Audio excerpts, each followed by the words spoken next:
In the year of 2016, the Geneva Motor Show took place already for the 86th time.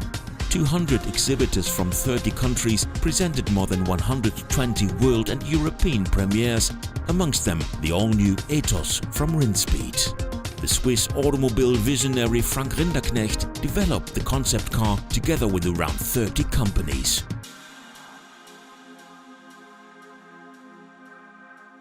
Ladies and gentlemen, we are here at the Geneva Motor Show and we are talking to Mr. Rinderknecht. He is an auto visionaire.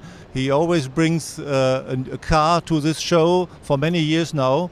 And this year he brought an autonomous driving sports car. Maybe the ultimate sports car, I would say, with electric drive and several features you have never seen in a car before.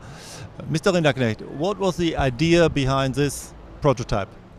Well, since a few years we're telling the story about autonomous driving and then what would be happening to the interior, what happens to the passengers, what happens to our mindsets. And with the sports cars we really address this tension field of driving yourself, having fun, but still, even with a sports car, you're stuck in traffic and you cannot move quicker than anybody else. And in that time, personally, I'd like to use for working, for having fun or watching TV. So the Etos behind us is the first car to have a retractable, foldable steering wheel, which then gives me the space to either open my notebook or to read a book or a pad, which normally you can't because the steering wheel is in your way. I mean, a sports car is normally a car you would like to drive yourself because it makes a lot of fun. So why do you choose a sports car to show autonomous driving?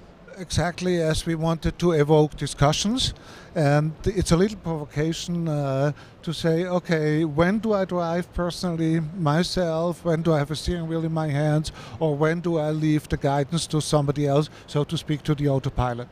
One very interesting feature is in the back of the car there's a little helicopter that can fly off and can do what? Well, it's a drone. I mean, as we know, we are going into the years of drones. Drones are very popular. I rather see that as a twinkle of the eye. Of course, we have like a use case. You forgot Valentine's Day. You forgot to buy roses for your wife. Okay. So you just order online, you pay online, the drone goes and gets them, delivers them to you or to your wife. But it's more like showing connectivity between a car and different objects, which will happen in the future. And the car and the environment. I mean, this is a car. Exactly. What can people do when they sit in the car and the car is driving itself? So what can they do then? Probably that's up to the time of the day. During the day, personally, I think I would work. I want to be efficient, so I'm not really in the hurry to get back to the office because my time still is productive. But if I'm on my way home, then I rather watch news or relax or even take a little nap. So a couple of years ago we saw a car that could be a submarine, for example, or we saw last year an autonomous driving car which was inside more like a living room than a sports car. What can we expect next from Rinderknecht? Well, I think you'll expect something great again. It certainly will not be a diving car, it will not be a sports car. We'll always do a different kind of a car. We're right now in the process of getting the idea straight. Sometimes, like now, it's not really difficult to have ideas, but we have to see whether technology is ready to even prototypish, put it in reality, because that's important for us, that you can actually touch, feel and see. There are many features here on the cars, like big screens where you can watch videos or something. What of these features we will see first on the road? What do you think?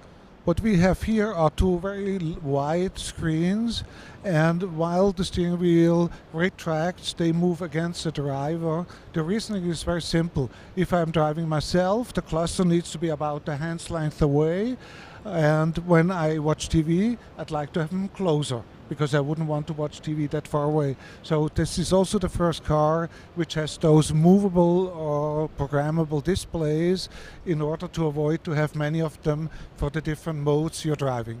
If someone has the idea to buy that car and he wants it immediately or desperately, how much money would he have to spend to buy that?